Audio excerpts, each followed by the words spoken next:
All right. Well, it's Saturday, and normally that would mean that we would play something. But instead, this time we're going to play with your minds or our minds or something along those lines and have a discussion instead. Ivan, tell us what they've won. Hey kids, well I'm looking. I know we've got three choices for a topic, right? And I'm scrolling through our usual conversation text. I got past it. pictures and memes and everything else. I found it. You've been fired, Ivan. It's mechanized okay. versus dramatic choice, or logical choice for character emotion. Topic B is cool RPG a day 2021 posts from the internet. And C, the art of ending a session. Or D, something else. So.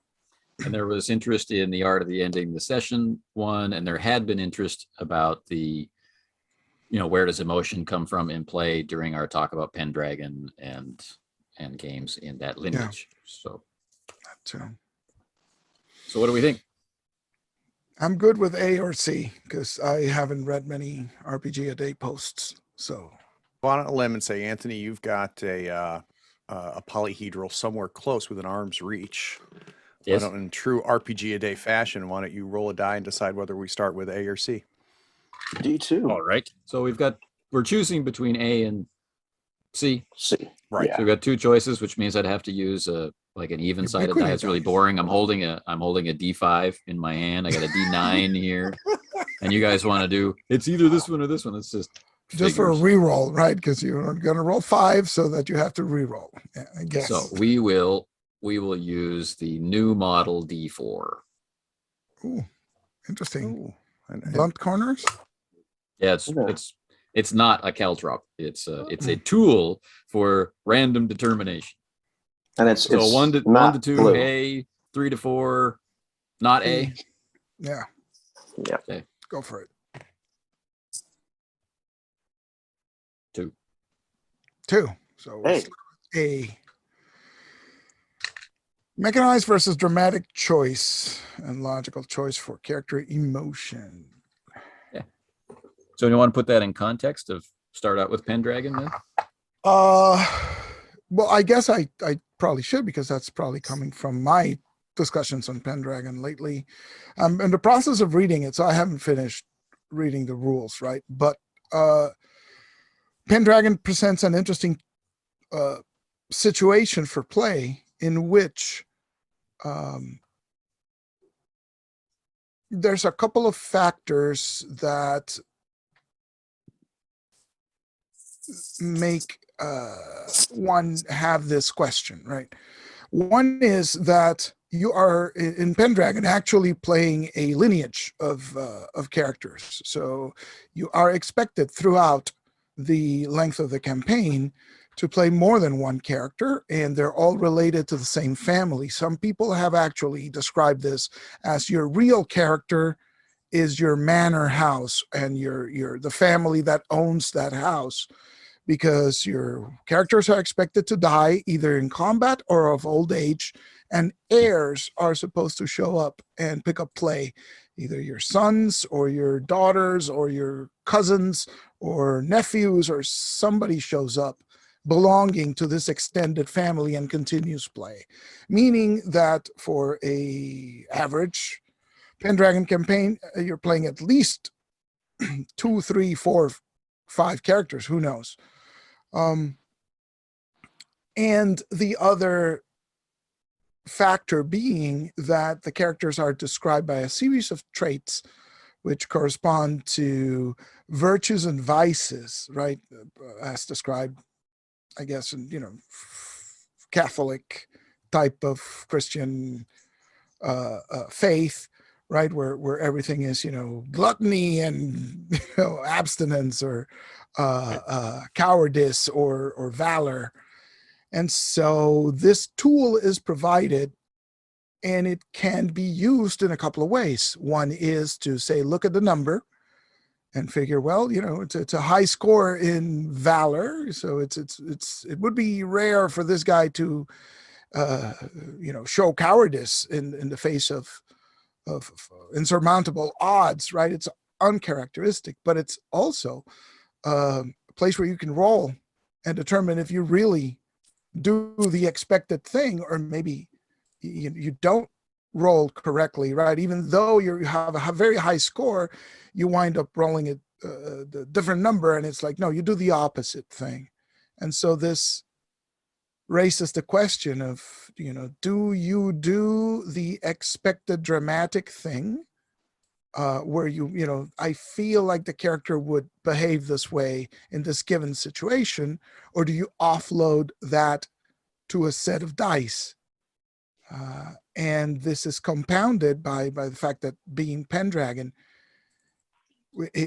maybe you do one style with the first character that shows up. No, I feel this is how the character plays. But when you're playing the second or third character in succession, are you just playing the same character and behaving identically because that's how you, the player, visualize the situation? Or are you thinking, well, this is not the same character. It's the son, or it's the cousin, or it's the uncle now playing. Perhaps they behave differently, right? And so this presents you with the proper tools. You can offload those decisions to dice if you so choose. And that's something that drew me to the game. The tension between those two choices, something that perhaps we usually do versus something that most people have a negative reaction to. Don't tell me how to play. Mm-hmm. The dice just told you how to behave. Don't tell me how to. I'll play the character any way I want. Right. But do you Right. want to in this specific situation? So I don't know. So I actually just got done interviewing David Larkins, who's right now running the entire line for Chaosium for Pendragon. We actually talked a good bit about this. And I guess my first question, Aloy, for you is this unique, or does it need to be enforced here because of the nature of what Pendragon is, right? Because Pendragon is designed to tell a very specific type of story, right? And a very specific genre. It's not just a fantasy game, right? It's Arthurian, and thematically the knighthoods and that spectrum that you talk about is like thematically very significant. And I think your point about the lineage is huge, right? Especially going from character to character to character. So in your mind, because you have a huge range of RPG experience, is this something that Pendragon needs, or do we see other games that do the same thing that nullify that argument? I tend to see a lot of resistance, right, in other games because they are not constructed in this fashion. I tend to see a lot of resistance to, don't tell me how to play my character, which is perfectly understandable, because the expectation in most games is that you have one character, right? And that character is going to survive. And so, it's the length of the campaign is the length of the character's life. And so don't tell me what my choices are going to be. Let me play the character the way I feel the character should play. And there's Now, there's context there too, right? Because there's, let me portray the character I envision. Right. Let me portray how I am feeling.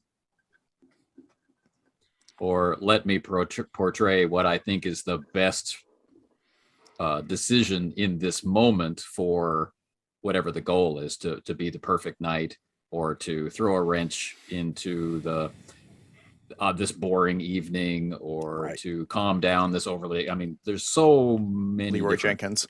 goals. Right. It's a very deep. It's not just let me play my character the way I want to. Is that the way I want to play the character is influenced by multiple factors, right? It could be, I want to enforce a certain genre, and so James Bond tends to behave this way in a Super Spies game, right? Versus, I don't know, different genres require different or expect certain types of behavior, but it's you making the decision. It's not necessarily the dice telling you enforce genre now, right? And it can become caricature, right? We can have such a narrow view of what James Bond would do or what an Arthurian knight would do, that everything becomes like one color, not even four color, right? If I may, could I quote from Please Pendragon? do. Oh yes, I was waiting for that because I have all kinds of thoughts. I saw you get the book, and I know there's some more context for Pendragon in particular. So please, I was waiting for this. From Ezekiel 3:12. That's right. Reading from the Book of Armaments. I'm choosing from the Rolling for Traits and Passions subheader, just a paragraph this big on. If you're following along at home, we're in chapter 4, Stats and Skills on page 84. During play, character behavior is often challenged by the game master. Temptations are paraded forth, moral crises heaped up, and critical judgments and actions thrown forward. Since traits and passions define character personality, they must be consulted whenever the game master feels them necessary. In crises, it is assumed individuals act according to their character, not spontaneous and ambiguous choices. Custom and training triumph over instinct.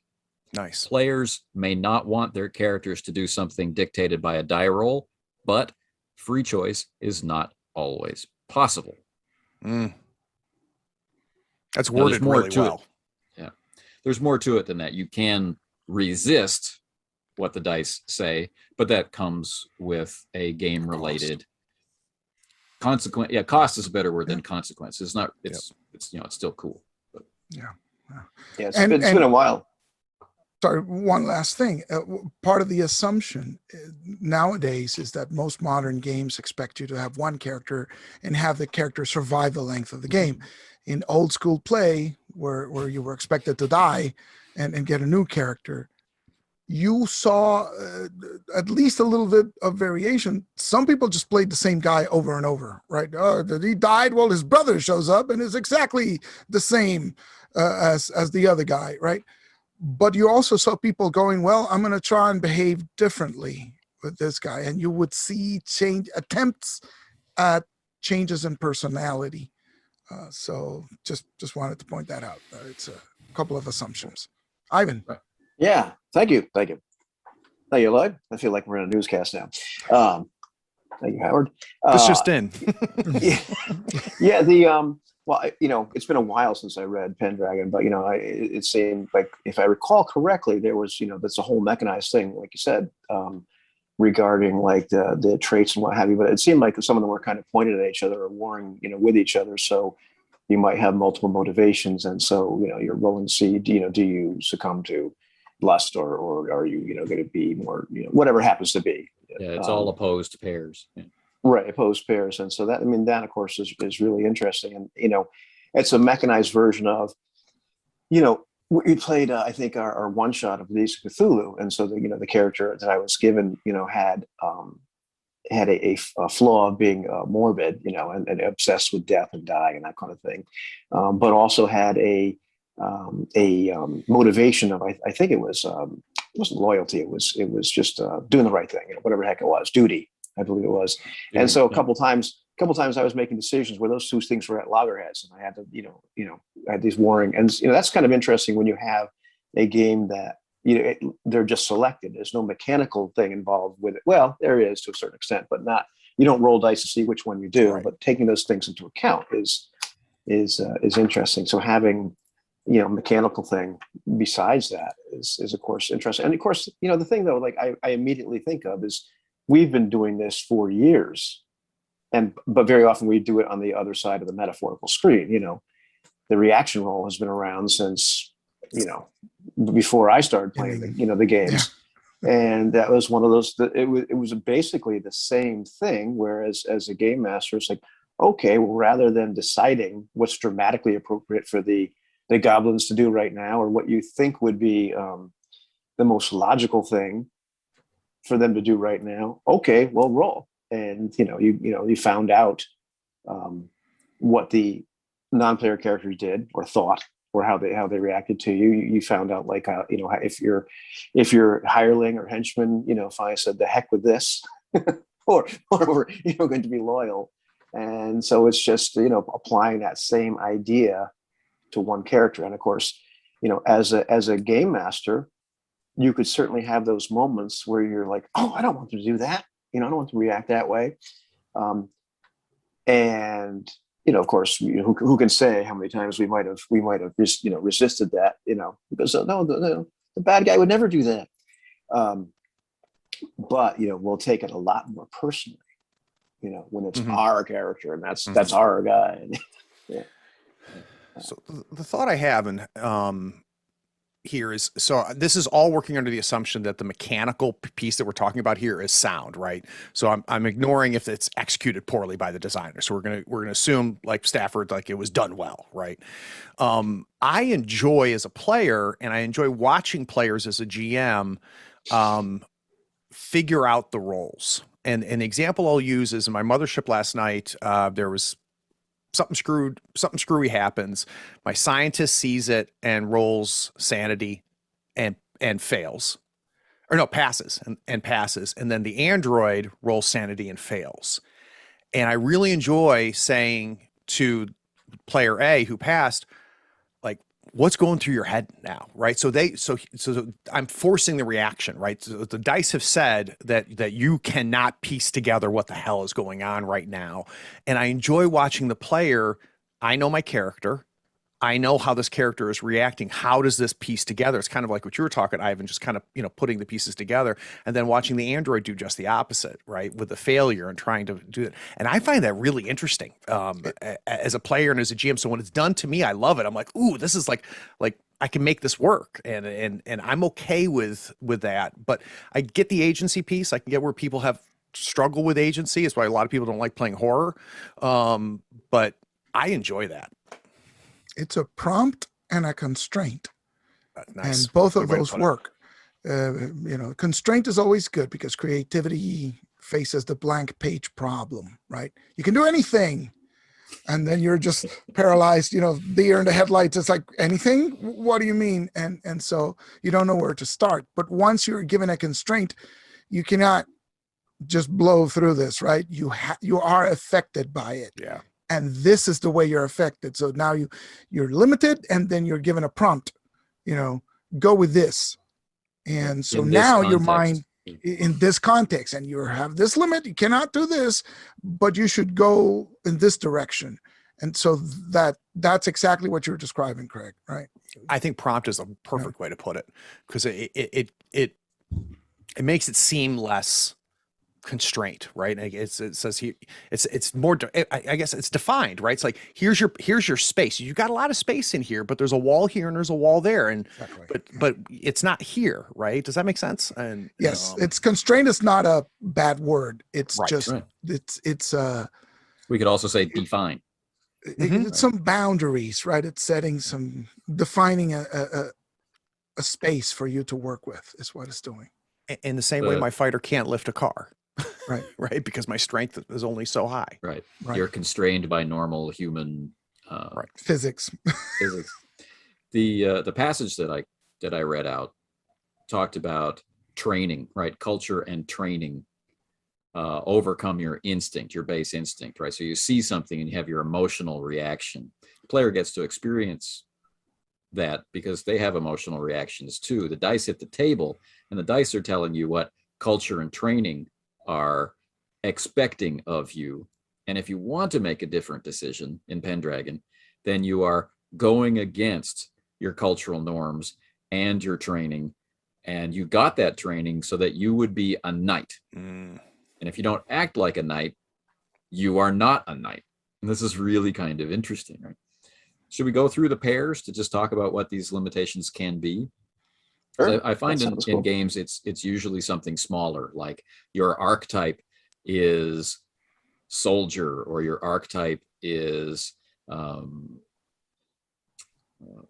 seeker of knowledge, something like that. And then it's one label with a lot of gray space. But in Pendragon, it's the personality traits and the passions. So the paired traits are chaste versus lustful,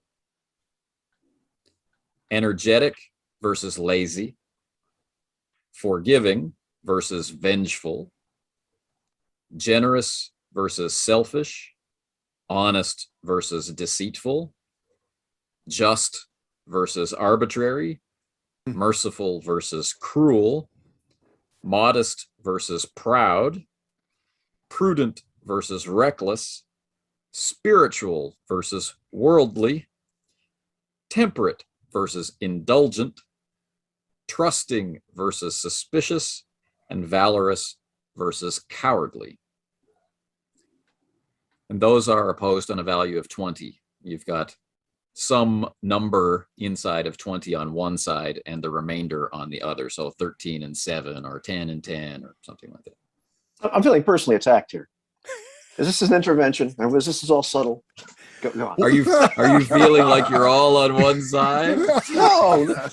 Ivan's 20, 20, 20, 20. Watch my channel. Pride, yeah. And go on. What's interesting about that pairing to me immediately, Anthony, is at the extremes, there is no good or bad, right? So you could, it's not a value judgment necessarily. Any extreme on either direction is not necessarily desirable as a human being, which I think is really interesting. So it's almost not like a morality scale, which is what I expected you from it. So that's cool. Well, it's kind of a rate according to like the Christian. It's ideal for the night too. So yeah, it's looking, the knight should be right chaste, but he can't be 100% chaste because he has to get married and have offspring. So he can't completely deny himself. Can't be completely celibate and stuff like that. Right. So it's that starts your slippery slope, and it's like, but my wife died in childbirth and I have no children, so but I'm married, and blah blah, fun stuff. And the consultation with the dice is what makes it interesting, because you could be playing this knight who is merciful, right? And so you never do anything out of, you always forgive the enemy and, take him captive, but imagine a roll of the dice in the situation, and then you're overcome by the vengeful trait, and then you kill the person that you're not supposed to kill because you're overcome by this, passion. It's not the right game term, but it's the real life term, right? You just go vengeful and kill him. And now situation has taken a turn. If you just leave this to the player for their for the dramatic choice, there's a tendency to go, well, no, I'm being merciful, right? So I forgive everyone always, so you never, or you seldom get this reversal.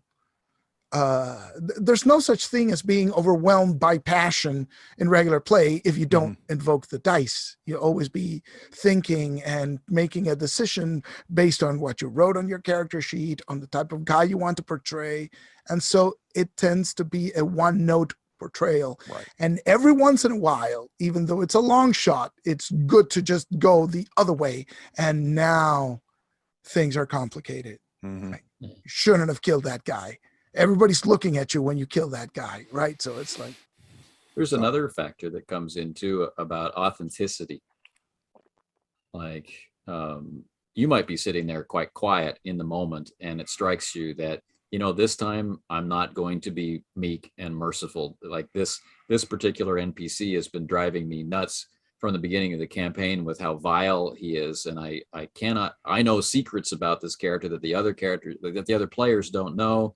And, this time I'm going to go against, and all of this is deciding. It's a cold decision. Yeah. Right. It's not a surprise to me. It's, it's something that I'm working up to, but also it does come as a surprise to the other players around the table. And they're sitting there saying, where did that come from? And it just feels like it has the risk of feeling inauthentic or out of left field or something like that, especially if it's not justified at all. Like, you take away there's always been a problem with this NPC knight, and I know secrets that the other characters don't know. It's a decision. Dramatically, I feel like this is an appropriate beat to insert a betrayal of my oath. Well, now that's totally inauthentic on the character level. It's totally authentic on the story level, right? It probably is the perfect time for that to happen. But the others are sitting around wondering, like, where did that come from? Yeah. So the dice remove that problem entirely. Free you up. Yeah. Was there a second list you were going to read? Yes, Oh, the I'm sorry. passions. And we're familiar with these already from Mithras. It works similarly. These are statements. It's like loyalty to Lord, a love of the family, hospitality, honor, and then there's space for you to fill in additional passions, like hatred of Saxons or whatever. So the character is defined, the personality of the character is defined by the ingrained, socially and, let's say, professionally ingrained traits. You've got your drill sergeant, marching back and forth, saying, a real knight, and of course this is reinforced with physical reinforcement. And then there's your passions, the things that the character actually believes are important because of how play has developed. How does this handled in character creation, Anthony? So well, how is this determined? Originally, this was random. Okay. So you received the split, and you could bump it a little bit, but the idea was this is who you are at the beginning of play, and you're trying to become a better knight. Later on, so from 5th edition onward, I think 4th edition was the last one where you could randomly roll, but from 5th edition onward, it became an assignment of points. So it's a point by system, but got it. There is a book called the Book of Knights and Ladies, which gives you the rules for random character generation. Right. And so, I'm tempted to run this like a solo thing or run it, because I don't know if I can play this with you guys. We don't have enough time. But if I ever do, it would be interesting to maybe make your first night with point by, right? Play the night that you would play, have the opportunity to tailor this guy to your desires, your ideal, right? Maybe do the first night like that, but then the rest of the lineage, maybe roll it randomly, because the son is not necessarily like the father or, the uncle or the niece or whoever it is, your successor. Then maybe inject some randomness into it. And I'm happy to say I found the rules, because I was like desperate looking. It's like, where are the rules for random? And Book of Knights. Oh yeah, they're in there. The idea was not to take randomness away. The idea was to make picking up Pendragon easier. Mm-hmm. So like in different editions of Pendragon, you have like a very large world of knights open for character creation, like in terms of where you're from and what your background is. And in other editions of Pendragon, it's very, very focused. You're all from this region. You have these allegiances, right? So that you can very smoothly get into Pendragon. And so, of course, point by for your first night, you all come from this region. You're all, affiliated in this way. This is what it means to be a knight in this context. Point by is the perfect way to get into that. And then if Pendragon sits really well with you and your group, then of course you want to know more about how can I really get into role playing the household and the battles and the history, and let's do the great Pendragon campaign. And so then those rules are there to support you in that other catalog of books, not stuck in your face that you have to fight your way through in the core book. So, Olo, you talked about kind of the resistance that's happening now, right? So we look at the modern landscape of what's talked about for role playing, and the resistance that comes from how games are played now, which is different necessarily, how they're played over. And I'm talking at the meta level, at the individual level, doesn't matter. Do either the three of you, because I wasn't paying attention to role playing when Pendragon came out, do we remember how this landed when Safford put it out. So when Pendragon was released and had maybe been out there for a little while and people were recognizing something that was pretty unique, I think at the time, these concepts, do we remember how it landed? I don't. I was always peripherally aware of the existence of Pendragon, but I hadn't really delved into it until I started reading articles on the internet, and I started reading about these things, and it's like, well, you know, uh, and I'm not making a value judgment, right? I like playing with dramatic choice, right, where I get to control everything about the character. But this is an alternate way, and it seems to be just as valid and just as fun. And that's when I found out about it and started acquiring the material. And so my first purchase is Pendragon 5th edition. So I'm still going through that. So. Do you remember, Anthony? Do you remember, Ivan? Yeah, I have clear memories. I do not. I was like you, Craig. I was away from the hobby for a moment. I had never heard a discouraging word about Pendragon, but prior to going to university, I wasn't in a place where there even was a game store. So it's not like I could go in and see stuff on shelves. And all of my game books were either gifts from the people I was playing with because they had an extra one. And just before I graduated, a used bookstore opened up and they had, game books that people had discarded. So I knew about Pendragon because some people in town had read a Dragon magazine, that kind of stuff, all secondhand. But I never heard anything bad about it. Mm-hmm. When I got to university, I actually majored in English and my focus was Arthurian literature. So one day we walk into class with my professor who's got the Pendragon box set sitting on his desk. Wow. And he was doing some fact checking and the like, and he said, we've been talking about knights and chivalry, and we've been talking about the different interpretations of Arthur's knights through these different time periods. So let's play. And we all generated knights, the whole class, and we played Pendragon. So that was my first introduction to it. So it was all presented as Pendragon gives you the experience of being a knight, right? Because the framework of the character will put you in the knight's headspace of, I have these competing passions. I've just met the woman of my dreams, but I have to be chaste.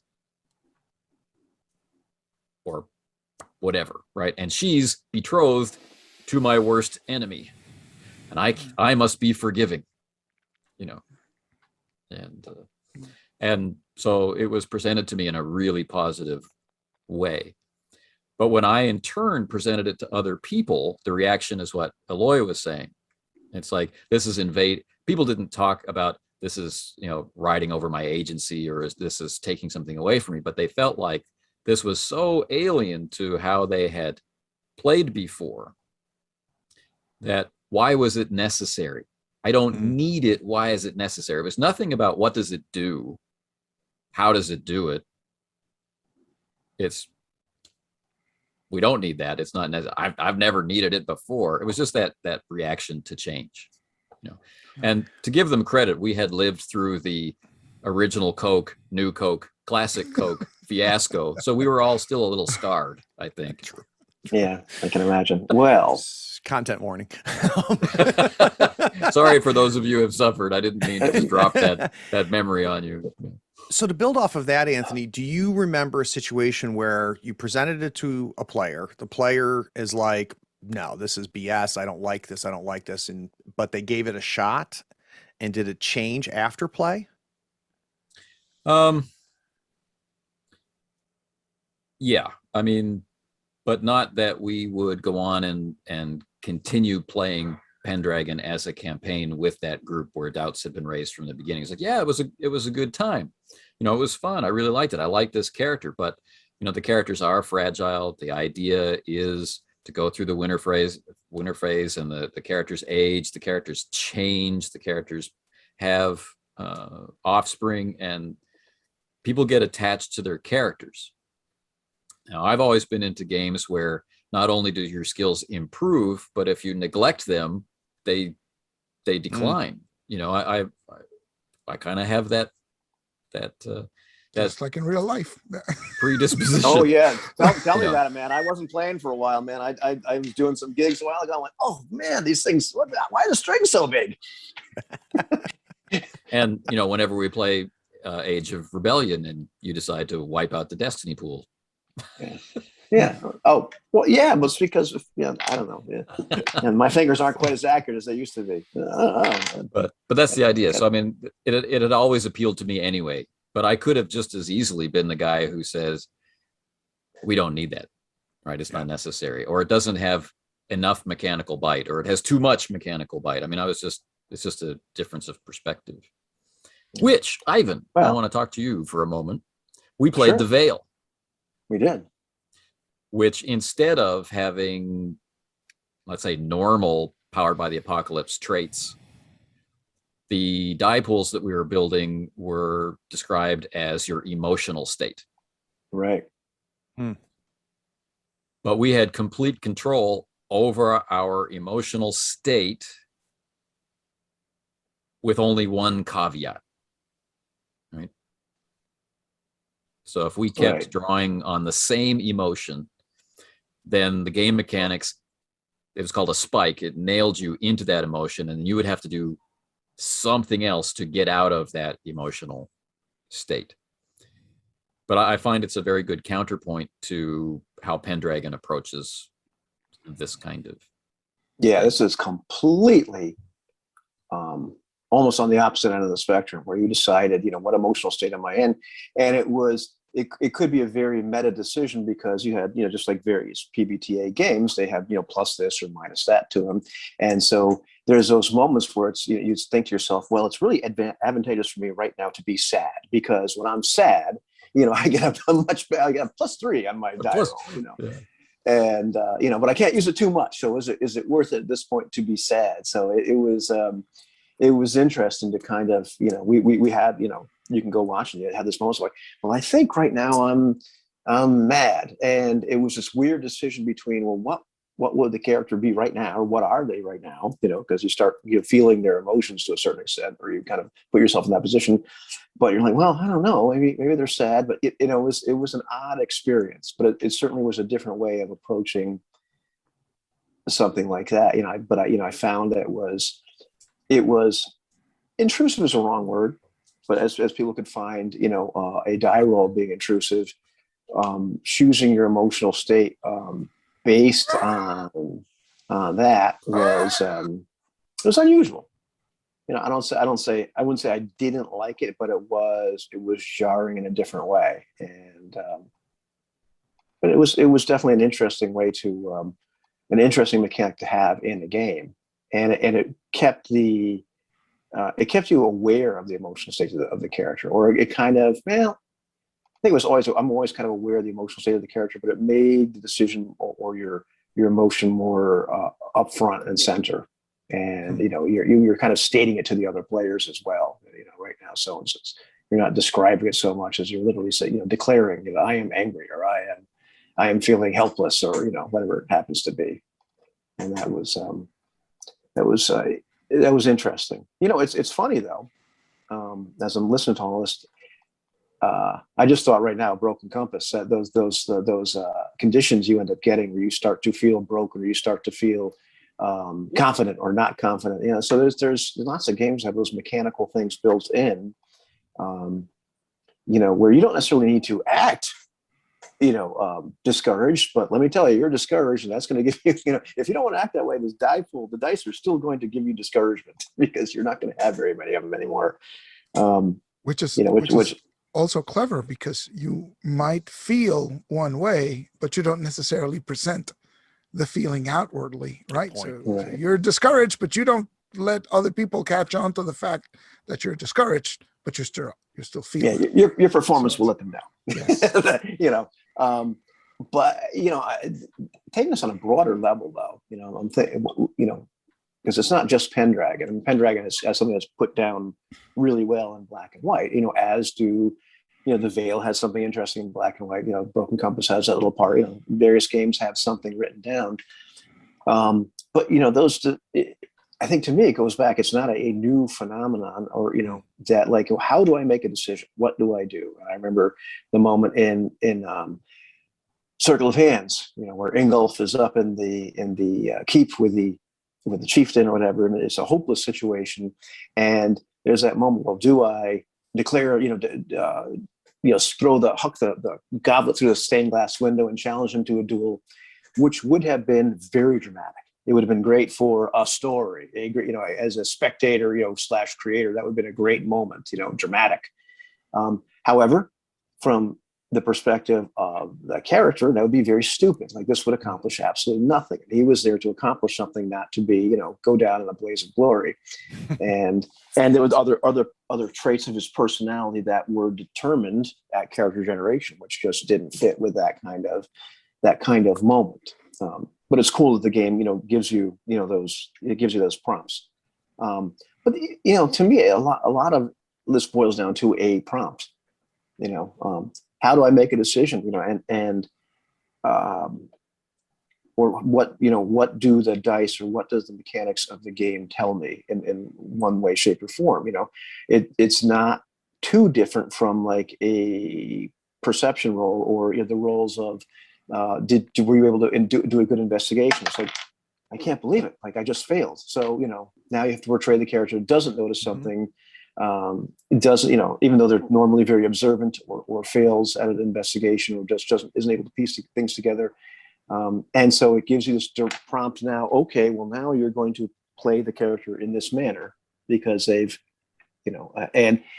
we'll have situations where you've lost some kind of contest, or you're attempting something, you had an intention, you roll the dice, and this is the outcome.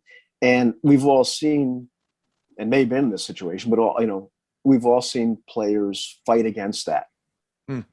And have to have discussions afterwards. Hey man, the dice really said this didn't happen, or you really, and because you get so fixated on, well, I really want my character to do this, or for this to happen, and the dice tell you something different, and it's a prompt. And for me, it's always been fun, or that's really the wrong word, but when I come to a role-playing game, what I don't want to end up have happening is for it to be too predictable. And I'm predictable to a certain extent. I'm going to think to myself, as a game master, as a player, well, this would be a cool thing to happen, or this is what this character is like, and so this is what they're going to do here. Probably more so as a game master. You can get really predictable, or have ideas. And I remember distinctly in I think it might have been Mythos Mithras, where a staircase collapses, and he reveals to us afterwards that this was not his decision. He rolled dice to see whether that happened or not, mechanically. And many times I've had that moment as a game master where I've had various ideas where this could happen, that could happen. Okay, well, let's see what happens. Then you roll dice, and you discover what happens, or you have the random encounter table that's mechanically built in, and so you don't make the decision. There's a method in place to make a decision, whether you just arbitrarily at that moment said, I don't know which topic we're to talk about. Let's take out the D6 or D4. So, I always kind of welcome that prompt to kind of force me to do something else, or to make a decision for me. And so, like, I never like resisted the fear mechanic. And even with the mummy, you're afraid. Oh crap! Well, I guess I'm running now. Or the morale mechanic, for whomever, or later on the horror mechanic. It became interesting to me to like, okay, well, now my character's really starting to like come unravel a little bit. What does that feel like? What are they going to do at this point? And it's a constraint, but it's not really a different constraint than you're a musketeer. Here's how musketeers act. It's not more of a constraint than, you're a knight, whatever. And, it's just my opinion that, a lot of times people will, and we've, bring the wrong character to the table. And we've had to have the, like, okay, well, no, this, we've already decided this is either this game itself says this is what these characters are like, or, this is what a musketeer is like, or whatever, or we've had a session 0 and we've talked about, we're going to play these type of characters. It's this type of scenario. And, either mechanically or personality wise, Jimmy, you brought the wrong character, try again. Ivan, I could not agree more. And from the GM perspective, especially because so I challenge something that you hear very often, which is, never let the dice get in the way of the story, right? There's something along those lines. And I embrace I embrace the random tables, the all of that. And in the same way I framed it from the player perspective as a GM, it's, when I roll on a random table, my challenge is, this is my result. This is what I'm being told to do. How do I make it make sense? How do I then weave it in, right? So, I mean, yes, if if you're going in and rolling random tables and just throwing spaghetti at the wall, then yeah, that nobody's going to enjoy that. But I think as I'm leveling up as a GM, that ability to go, okay, now this happens. So here's my situation. Here's where my players are. Here's where the narrative is going. But let's weave this in. Let's make it make sense. And maybe I tweak a little bit, but that's part of my joy as a player, as a GM player, to do that. I love that, and feel a sense of accomplishment when I can tell my players don't realize that this was something off a random table, right? Or a reaction roll, or, something along those lines, that it felt that organic. Yeah, just that deception roll when the player rolls and you're like, okay, well, how did this person just believe that ridiculous lie? Exactly. What exactly happened in that moment? I love those moments. And it goes to predictability, like Ivan said, right, from the GM side as well. There's one school of thought where it's like, well, the GM interprets what the player says and decides what the NPC reaction is. And that's always predictable because you tend to react in a certain way, right? You go up to the guard and tell them a story to allow you to go past the guard, right? And so what ends up happening is that the GM judges what the player is saying and says, well, that sounds reasonable. And if there's anything life has taught us, particularly recently, is that, the logical, cogent, well-reasoned out argument doesn't always carry the day, right? So how do you portray that? Yeah. How do you portray that? Well, maybe you give them a bonus, right? That's a good argument. That sounds good to me. Get a +1 to your check or whatever. Roll at advantage, right? Or conversely, that's a completely weak story. Take a penalty to your roll. But at the end of the day, maybe that guard falls for whatever story you told him, or maybe that guard is just not in the mood today for your nonsense. And no matter how good a story you tell him, the answer is no. Right. Well, think about epic moments in all of our time playing, whether it be as players or GMs, and how often the dice dictated just incredible moments, the unexpected, the holy cow, he critted. Holy cow, he rolled a nat 20. And this is not, it was going one way, and the dice caused us to take a hard left, and we're still talking about it today. I can't. Yeah, well, I was just thinking about your recent pod episode, and I think back on it, and I'm sure it's happened, but I can't think of a time where it was just like, God, that was so epic, because I had been planning it the night before, and for the last 4 weeks as a GM, that I knew that this is how it was going to end, and it was epic. That's very rare for me as a GM. It's often like oh Jesus, that's a critical failure. Okay, let's go. It ends up being awesome. It's your chance to play now, like really, in the same way that the players do. They kick the door open and they're expecting the mob boss to be inside alone, unprotected, but he's in there having a meeting with his top 3 enforcers, and like, this and is they're not what I vampires, expect. And they're all vampires. Yeah. So. Yeah, no, it's very true. Like tonight, I'm running a game tonight, and I can say honestly, I have no idea what my players are going to do. And there's a temptation for me in the group chat for the session to kind of like, poke a little bit and like get a smell for what they're doing. But I'm resisting because I can't wait. I can't wait to run this game tonight because literally from Fade from Black, I have no idea what's going to happen. And I'm as excited as a GM as I would be as a player. And that's cool. I think though, it depends to a certain extent. Like, I don't think it would be appropriate all the time to have, a role for making decision as, as a player. Like, what does the character do now? What emotional state are they in? Depends on the intention. There's games definitely where the intention is you go in and you are specifically doing the dramatic thing, and I mean, to a certain extent in Broken Compass. Well, it's not entirely one of those games, but there's moments, okay, we're doing 90s actions things and we're, it's genre dictated.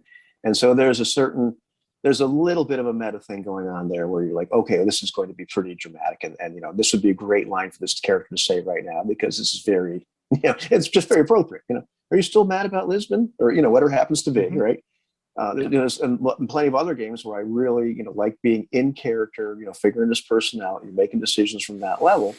But there's other games that like are about or more focused on like the, internal struggle, between, like the Pendragon thing, where that's incredibly, to me, that's incredibly appropriate and cool to say, okay, I'm not really sure what's winning out here. And you're like, oh, okay, I guess this is the way I'm going, or again, like, Cthulhu. It's one of those things that can be overused. Like when people talk about Pendragon, you can almost guarantee that they're going to be talking about the personality traits, and they've got, as we've discovered here tonight, people have a vague idea of what those traits might be, but they don't recognize that just how long a list it is and what the actual oppositions are. But then that paragraph that I read out puts it in context, right? As the game master, you need to challenge their knightliness, right? So during most of the session of play, you just play your character like you would in any other game.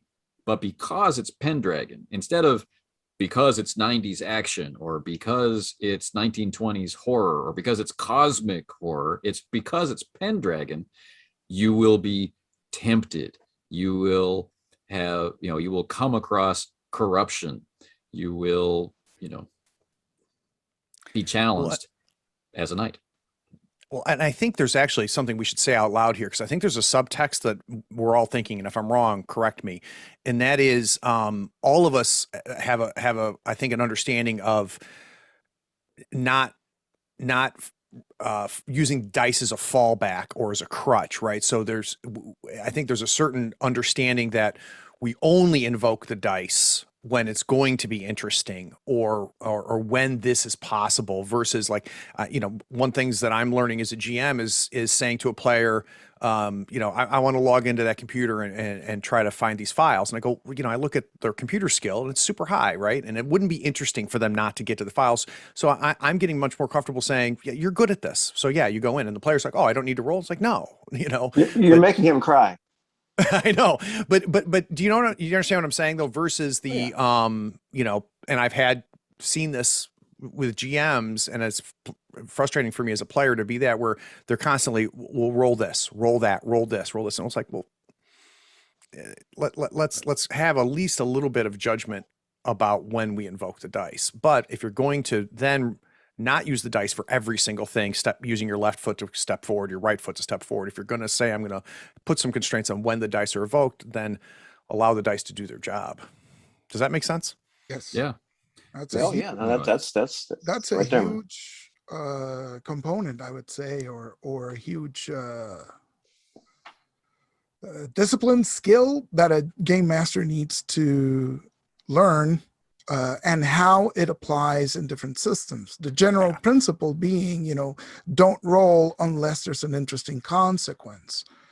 And so, particularly in skilled based games, like Anthony is fond of pointing out, there's usually a little sentence there in a corner saying, these skills work most of the time without needing to roll. It's only when it's a tense situation or there's something at stake, or it's a dramatic moment, that's when you invoke the dice, right? Yeah. You don't roll to drive the car out of the garage and Please onto God, the no. street. Yeah.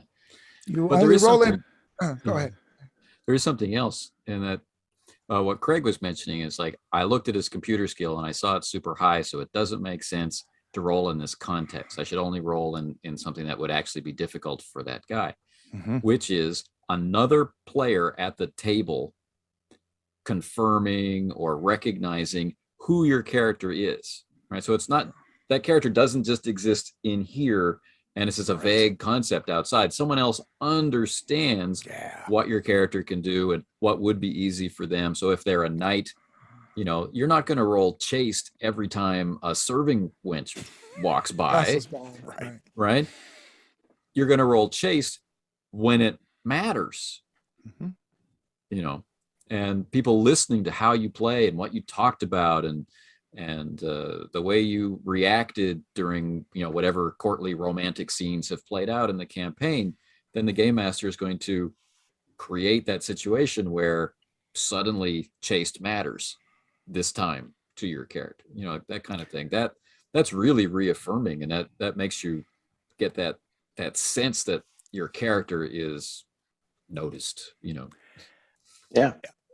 One thing I'll add to that, which is exactly what I think, or just an offshoot of what you're saying, Anthony, is I like the look of joy sometimes you get in that player's face when you say that you're good at this. We don't need to roll, because in some ways you're validating their character choices, right? Validating maybe points they spent their XP on, whether it be during character creation or after 10 sessions.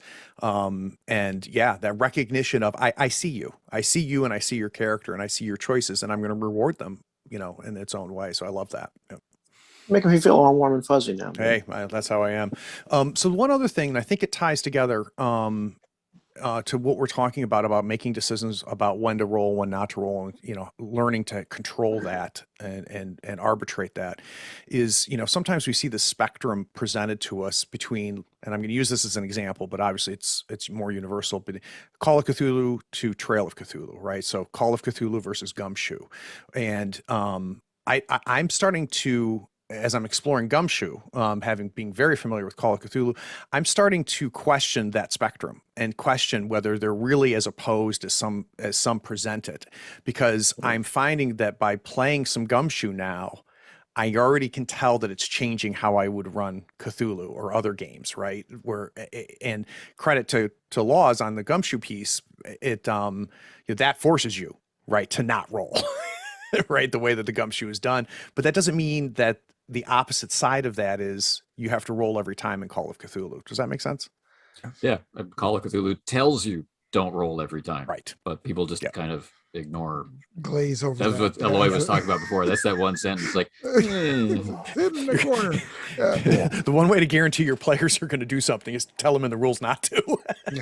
Yeah, I guess so. Don't but tell me yeah, how to play. That's absolutely like important. I'm like, I mean, the games are really explicit. Like, you don't make a horror check when there's no Twinkies at the gas station. Like, you make it. You might, I don't know, but there's moments where you might be horrified. There's moments where you might be in a situation where chastity is important. There's moments where it might be really important if you fail that computer skill. This very, very often, like those moments. We play all for one regime, Diabolique, and Fleet may have this really great athletic skill, and then there's that moment where I'm trying to clamber up the side of the palace, and Francois says, "Okay, roll," and against all odds, I roll horribly, and I can't get up there, and I fall down. I have to chase the other guys, and I get there late. This is but that was a great moment to do that. And I'm not rolling to climb everything because he's good at that. So. It's ditto with personality stuff or whatever in games that have that in there, and even back in the day, or continue, like the things like the reaction roll wasn't something you did every single time. There was various moments where you just knew what that NPC was going to do, but you had because that's who they were and they were established. But there was that moment, I don't know if this guard's going to buy that, or I don't know, and they're like, okay, I can see how they react to it at this moment, because it's kind of I don't know, and also like, this would be interesting either way. Let's find out. Right. Yep. One of the things that I like about to keep going with All for One for a moment, one of the things I like about Ubiquity is how invisible it can make rolling. Like you can roll without rolling because of the taking the average. So sometimes when I've introduced an NPC, I know because of who they are in relation to who the musketeers are. Like let's say it's a Cardinal's Guard. They start out that encounter disposed to dislike you. Right. And you guys are so much fun to listen to banter in character that I don't want to say, okay, roll it. Roll. So I'm looking at your average and I'm looking at the guard's average. And as we go through these turns of conversation, I'm modifying their reaction. And it's all invisible, yet it's all grounded in your character. Yeah. And it's a pretty slick way to do things. But in a case like Pendragon,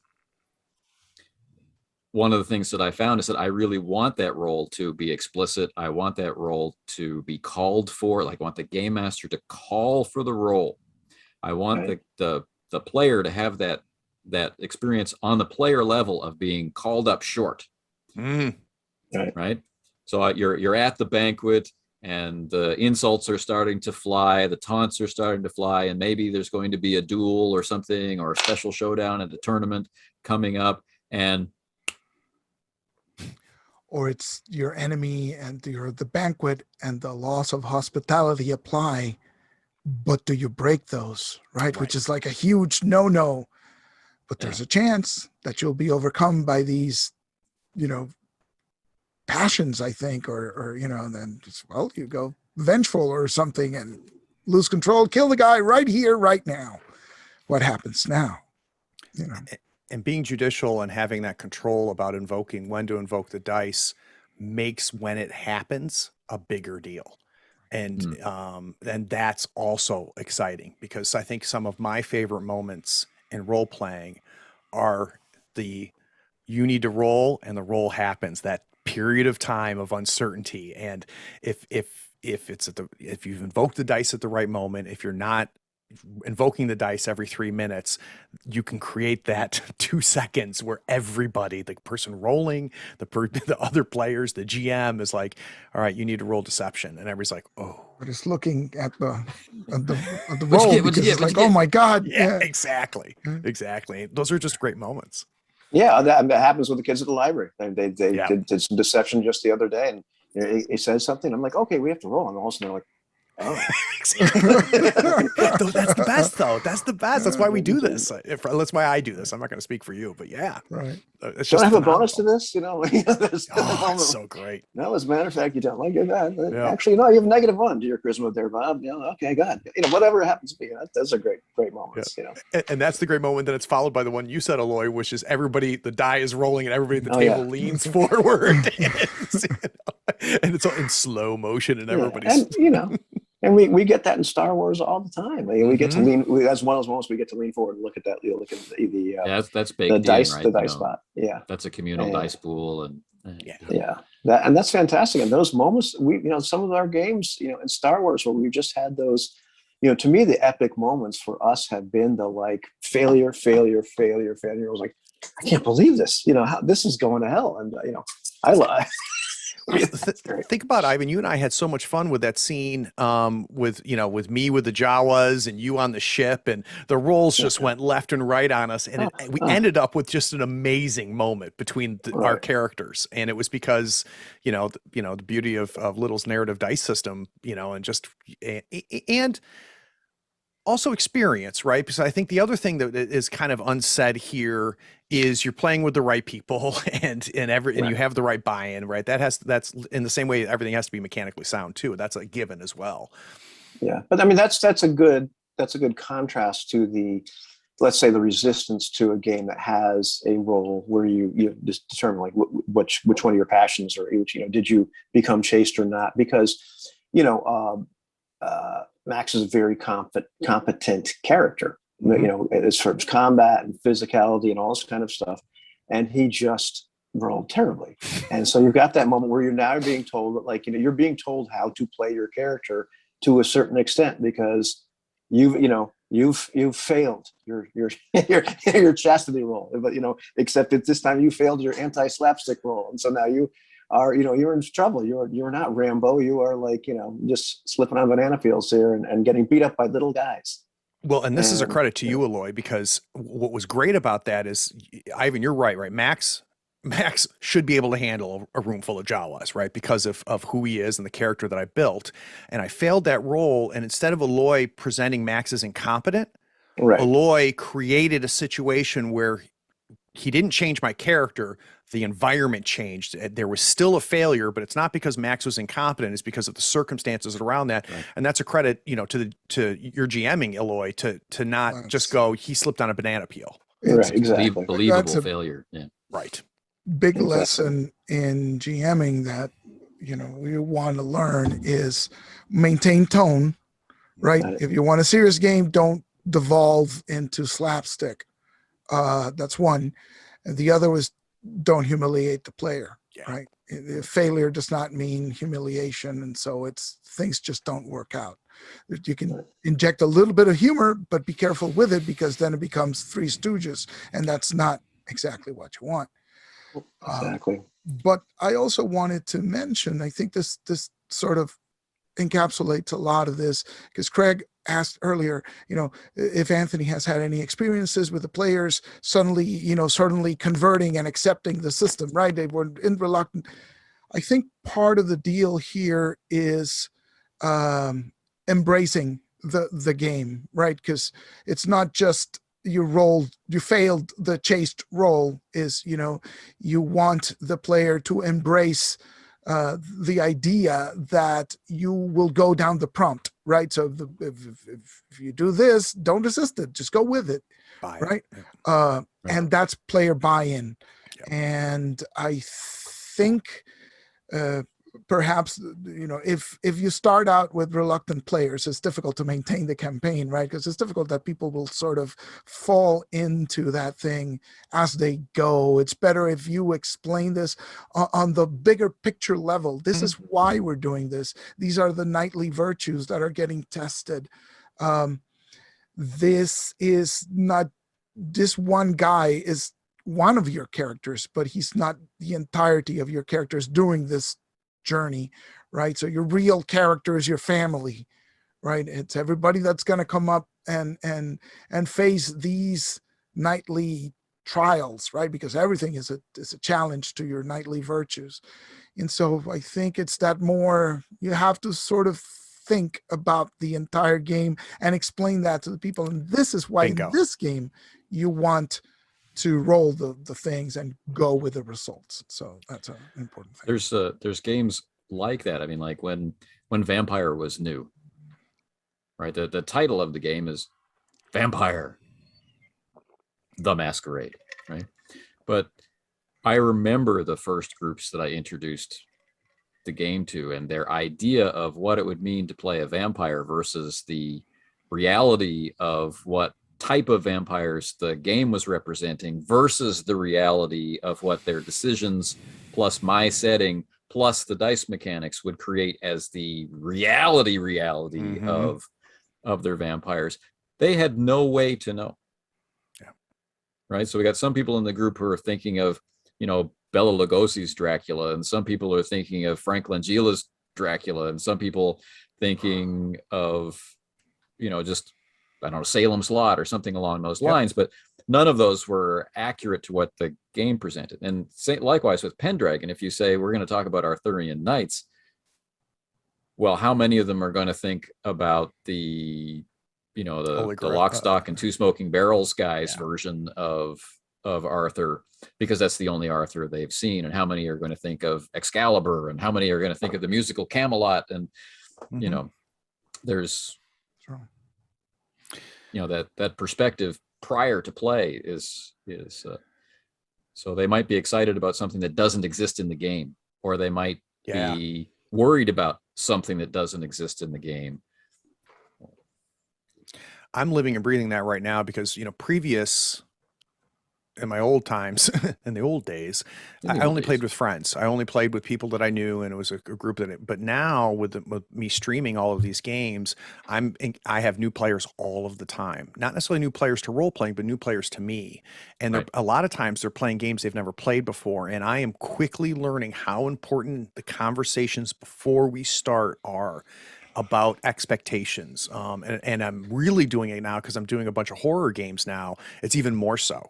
The Fear Itself game I'm running right now has got some body horror in it. It's got some psychological horror. And I had a long conversation with the players of, are you okay with me taking control of your character at times? Are you okay with things happening to your character that are horrifying? And I was prepared for any of my players to say, I'm not okay with that, and say, great, we're going to book you for the next game. I've got this coming up, but this is not you. You're not going to enjoy this. It's so important. And it's got, it's labeled session 0 conversations now. But it's so important. And it's to your point, Aloy, it's that buy-in. And if you're the one pitching the game, if you're the one running the game, that's on you to make sure everybody understands, this is how this game plays. And are you cool with it? Yeah, and it's on the other people to be honest as well. I mean, correct.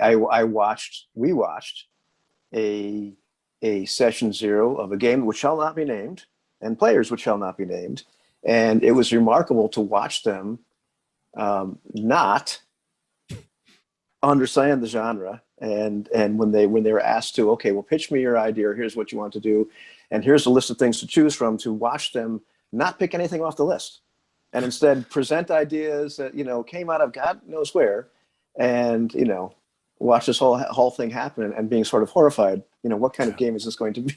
And told specifically, I don't want this in the game. And what character are you playing? I'm playing the character who does that thing. And so, you sort of wait, what? Yeah, so it's very important. Don't bring Spock to my Star Wars game. Yeah. Yeah, no, well, I don't. Okay, but what I want to play is a very logical character who has no emotions, and it's like, I just told you not to do that, please. Yeah. So yeah. No, that's a great point. So should we talk about the art of ending a topic so that we can go on to so we can segue to the end of the conversation? Well, often there's a summary involved. So you had some kind of questions, Aloy, that started this particular line of inquiry. Did that itch get scratched a little bit? Yeah, it's just something, it's not something you see a lot of, particularly on the player side. It just immediately drew my attention because I tend to think of it from the GM side, like we discussed, right? I don't want full predictability from my end because I'll always default to a specific thing, particularly under stress, right? You might just, yeah, sure, the guard lets you go by. Or you do the opposite. You think to yourself, I always do. Like, I always do this. So just do the other thing just because, right? And but also this system, it just caught my eye because you don't see this frequently. This is usually rejected for the reasons we stated. This goes against my player agency. But it's just also within the setting of this larger picture of this family, going down, and different people who are connected and yet are surely individual people different from each other, right? So I just found it really interesting. I just thought it was I'm not really had much of a question, but more of this is really interesting, and this is not something you see a lot of. That's why I pitched the topic as, the mechanical choice of what is my character going to do or feel or, be challenged by, versus the purely internal decision, right? The dramatic choice in the same situation, and how that can feel or what that can do to play, or how that can affect other players at the table. And because GMs aren't the only ones who feel that way, right? Like why is, the player Billy, right, always acting the same way, or why does it seem like he's only like two-tone, right? It's either all this way and then suddenly inexplicably it's this other way, and I just felt like it was the right time to be different, and but what is the actual character? Even in the veil, right? It's like what you said, you're picking the emotion and you try to play it true, but sometimes it's like, well, maybe he should be mad right now because it's this guy. And so you're not necessarily feeling the emotion. You're just coldly, again, from an intellectual place, saying, well, let's go with mad, or let's go with reckless. I'm feeling reckless now. Why? Because I'm never reckless. So let's try it now. That was an interesting thing. The game tried to warn players about this. It probably could have warned them a lot louder, but even then, until you play, you might not recognize the flashing light saying, this is an important point, right? So it gave this emotional wheel. Like there was a huge list of descriptive terms for emotions. But in play, you listen to it back, you only hear the ones that are on the sheet. There's no gradations of emotion. You're not flowing, through this gradual shift of emotion and have people at the table understanding that, these 10 emotions that you've been talking about over the scene tonight all fit within, this narrow band of emotion. Right. You get like deer in the headlights locked on the options on the character sheet. And that's what I've noticed in Pendragon among people who found it difficult to play or had some other part of the game that they didn't like they knew that they would have to give up this cool character in order to have them age and die.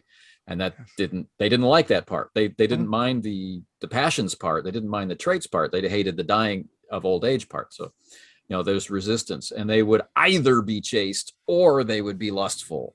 They would be forgiving or all max, regardless of what the score was. There's no nuance in the play.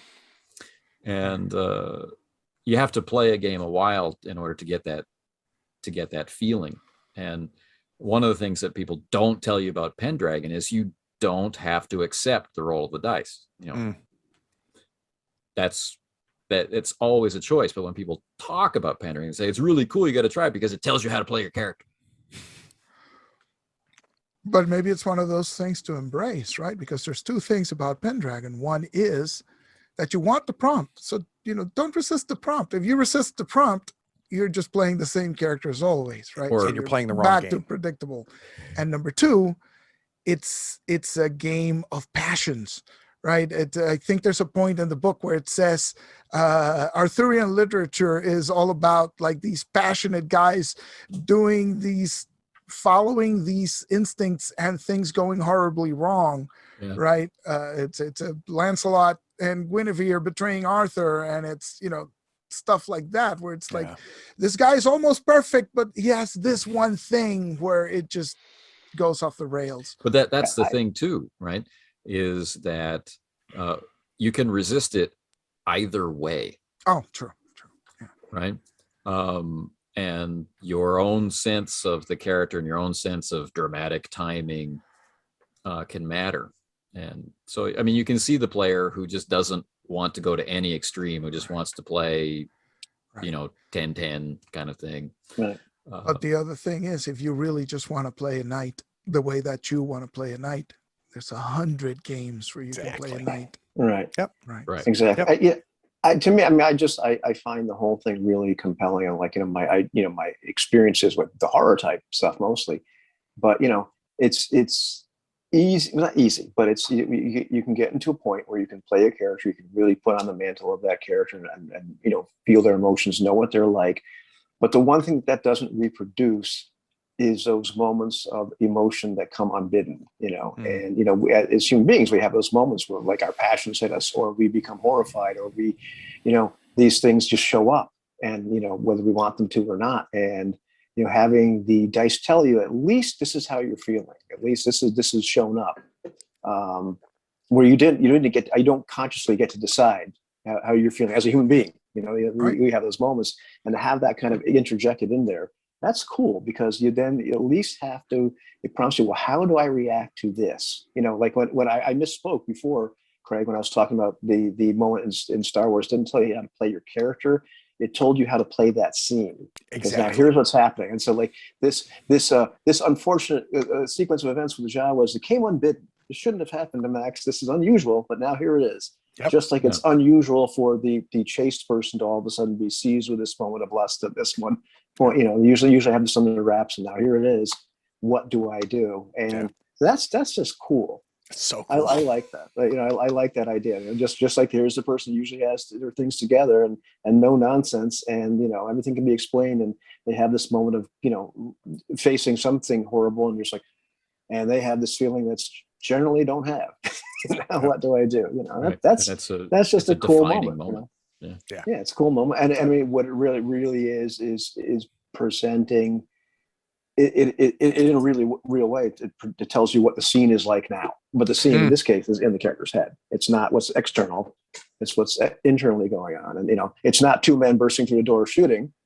You know, another Raymond Chandler moment, but it's literally the emotional equivalent of that in your head. And that's cool. Now, what do you do? Here they are, bang bang. You know? Yeah, it's the Mike Tyson that the best laid plans are met by the first punch, right? Yeah, exactly. Yeah. So I think it's cool. I mean, probably not in all games, but in the right games, that's pretty cool. Like you can see this really represented on the scale of vampire and Pendragon, you know, or you know, werewolf, and a lot of the storyteller games had this one thing. Like with the vampires, it was hunger, and with the werewolves, it was rage. And there's some limiting factors. Like you can do anything you want, really, except there are going to be these trigger moments where you are reminded as a player that you're not playing you, or you're not playing the human side of you. Version of you. You're playing the monster. The monster's in there, and it will come out. The dice will guarantee that it come out. Likewise, in Pendragon, you're not playing some peasant or some king or whatever. You're playing a knight, and you have been shaped from boyhood or girlhood into this ideal, you know, and this is fictional knights, not Exactly. you know, not real world historical knights. These are fictional knights. And so the system helps you experience and explore what that means by saying, you know, or panic tables in a horror game, right? So you panic, okay, that's a given. Here's the result. This is your result of the panic. Go. And having the right player to say, okay, here's my two constraints. Embrace it. Yeah. Let's make this happen. And greatness can come from that. All right. So we got 2 more hours. Let's go ahead and talk about. I wish we did, but I only have like 2 more minutes. So yeah. So 2 things real quick. I would love to do this again. I want to talk about that other topic. So I'm not necessarily saying we should do this again next week, but I found this very valuable, and I would suspect there's people watching that did as well. Hopefully. Yeah. I agree. At least when you guys talk. Yeah. Oh, Ivan, you're here? When did you join the call? Craig. I love you, man. I love you too, man. I don't know what the final view will actually be, but in the view that I'm looking at as it's being recorded, right, Ivan is directly below me. So I've been feeling supported and uplifted by Ivan during the entire conversation. There you go. I'm here for you, man.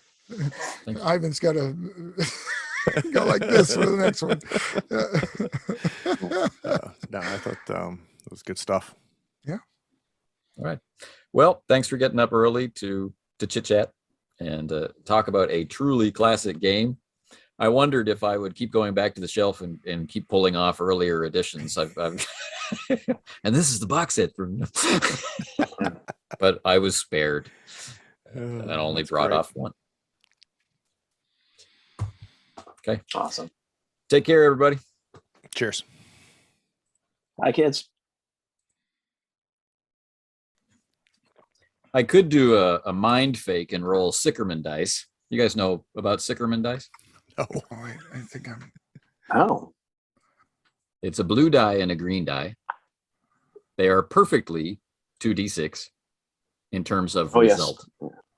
But the blue die has a 1, a 2, a couple of 2s, a 3, and a 4 on it. Okay. And the green die has a 6, a 4, a 1, a 3, an 8, and a 5 on it. So it's 2d6 that always must be used together, or they Interesting. are not 2d6. I could roll those. But those, But and how that always fits the bell curve, though. It's identical Yeah, if I was perfectly. rolling 2. Interesting. I need more dice. Oh my God. So how bored would you have to be to sit down and plot that out?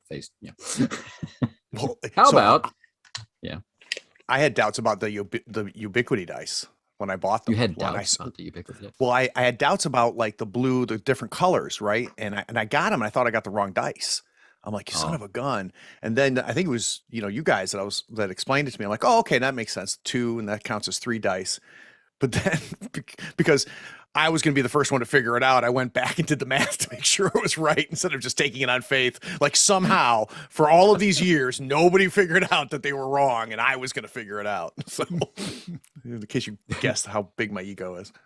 There was one printing, not of the original Ubiquity dice, but there was one late printing from a company that I'm not going to name that had the license to also print the dice. Mm. And there was an error on one of the faces of one of the dice. And it took a long time for people to notice. And it was just like someone saw it in one of my videos or something, looking at the dice and said, hey, my U2 die doesn't look like his U2 dice. Which one is wrong? Interesting. How about that? Well, Almost I as also famous heard- an experience as the boost die in my Star Wars dice video, which there's a long list of comments that say, that's not blue, man, that's white. You're wrong. You don't know what the color is of the die. Oh, that's And it's awesome. like, no, it's just that YouTube makes it look white. No, it really is white. No, it's awesome. blue. Yeah, It's this die. It's blue. It's amazing how nerds like us latch onto stuff. So somebody, this is a total aside, but you'll appreciate this. So somebody, you know how people do the walkthroughs for homes for sale, right? And they do kind of the 3D walkthroughs. And so what a guy did is he got a gimbal and he did a walkthrough of his house, this really large house, but he did it like you're playing Quake or playing Doom, right? So he side scrolls, he looks up, he goes like this and stuff, and it's perfect. Like anybody who's ever played Quake or Doom or whatever, it's perfect. And he says, "House for Sale Doom Edition" is the name of the title, right? And you watch this, and it's absolutely perfect. And the list of comments are like, "You can't look up in Doom." I'm like, what? Like this is not Doom. That's You could only look fantastic. up, and it wasn't until Quake 2 that you could actually look up and look down. It's just like, holy Christ. Craig, just to speak to nerddom for one more second before Anthony rolls a die, when Jeff Combos, decided to have dice like that, I guess the thing is he called up places and said, "Oh, just give me dice like this," and was flabbergasted that they did not exist, like that people hadn't done that already. Yeah. Because to him it was so obvious. Oh yeah, well you just do this and it's this perfect, and they're like, I never would really? have thought of it. Yeah. No, it's That's cool. pretty cool.